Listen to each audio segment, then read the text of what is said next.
unang-una, happy birthday sa inyo. Chairman, kaya pa bang mapospone? Ano bang panig ng COMELEC? Gusto niyo bang mapospone ng BSKE ngayong November? Well, sa part ni COMELEC, handa naman kami. Nandiyan na lahat ang mga kagamitan. Pag sinabi sa atin tuloy ang November 2, wala pong magbabago sa lahat ng ginagawa po natin. Subalit, nakiusap tayo sa Kongreso, sa mababang kapulungan, kanina sa Senado natin, na baka pwede magkaalaman naman kung mapopostpone o hindi itong ating eleksyon bago matapos ang buwan ng September.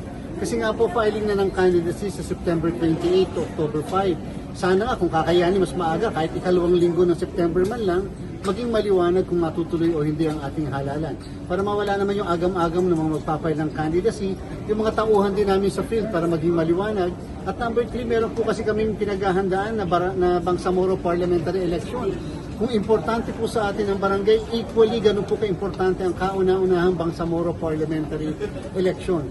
Kaya gusto po namin mag-focus sa iisa lang muna kung talagang yun ang mangyayari.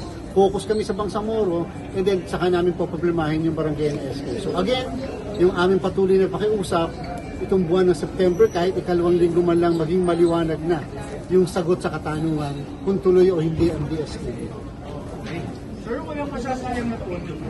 Yung mga nagamit, hindi masasayang. Well, sa bandang uli, wala naman talaga nasayang sapagkat yung mga in-overtime namin, yung mga hinire namin ng mga casual employees, yung mga EJO natin, emergency job order employees natin, yan naman ay mga ginamit doon sa panahon na nagpiprint tayo ng balota, naghahanda kami para sa eleksyon, and therefore, hindi naman nasayang yon sapagkat siguro ang sinasabing nasayang yung kagamitan. Pero wala po, yung lahat na na-procure, nabili namin na gamit, balota na na-imprenta namin, kung sakali hindi man po ito matuloy, ay magagamit pa rin natin sa 2020, kung saan man nila, kung kailan man nila gusto, na ipagpaliban ang halalan. Sinabi lang natin, dapat maging maliwanag kung kailan sapagkat katulad ng ballpen, katulad ng thumbprint taker, katulad po ng indelible ink na tutuyo yung mga yan, may expiry date na 1 taon. Ngayon, hindi muna namin pinapadeliver. Sinigurado muna namin na magiging maliwanag muna kung kailan talaga o tuloy ba. Dahil madali naman yung delivery basta natapos na yung procurement. So wala pong masasayang na kagamitan technically.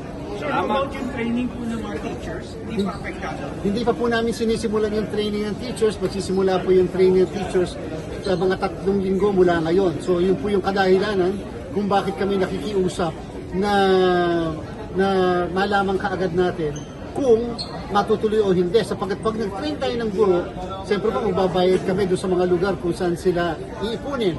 Makakainin po natin sila, may transportation cost po sila. And therefore, yan po yung isang bagay lang na sana maunahan ng kung ano man yung tunay na mangyayari, tuloy ba o hindi. Doon po muna sa maaaring mabaliwala na gamit, yung listahan ng mga botante sa labas ng presinto. Ongoing po ang printing niyan, pati yung nasa loob, yung po kung sakali mababaliwala lahat yun. Dahil once po tayo ay nag-reset ng halalan, magre-register muli kami ng mga botante.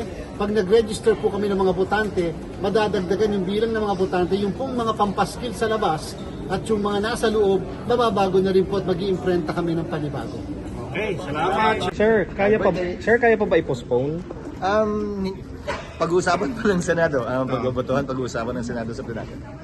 Sir, yung paglilipat ng oras ng impeachment, kailan po magiging Hindi pa hapon? rin pinagpapasahan ng penal kung kailan gagawin yon. Siguro ngayong by Wednesday, we have to decide kung gagawin yon. Kasi kung gagawin man yon, dapat i-announce 1 week before. Pero leaning na towards panghapon. Hindi ko masabi. September pa effective yun, sir, kung sakali. September pa. Yes. Thank you, sir.